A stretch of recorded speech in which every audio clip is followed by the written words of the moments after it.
So for the last 10 years, we've been raising cover crops on our farm, and cover crops has been a nice part of our rotation. A lot of it goes back to things that we've seen in improving the quality of the soil, the biological life in the soil, but also what we've learned about how it helps improve water quality and nutrient management. Being in Northwest Ohio and in the Western Lake Erie Basin and in the Maumee River watershed, we know that the water leaving our farm impacts the quality of water for other people, especially when it comes to Lake Erie, for recreation and for drinking water.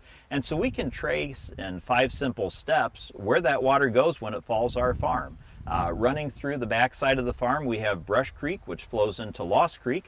That flows into the South Turkey Foot, into the Maumee River, and ultimately ends up in Lake Erie. And so if we can maintain nutrients on our farm, not only does that help improve water quality, but it helps our economics as well as raising our crops, and cover crops is a great way to do that. So we raise currently about 3 different cover crops that we will plant in a mix.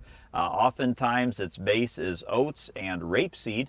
The reason for that is with the H2 Ohio program involved, they want to see an overwintering cover crop, and the rapeseed will overwinter while the oats will winter kill. So and typically with our rotation, for example, we will harvest the wheat, we'll bale the straw, we'll make a manure application, and then we'll seed that cover crop. That cover crop will grow in the fall. It will absorb some of the nutrients from that manure application as well as tie up what's there.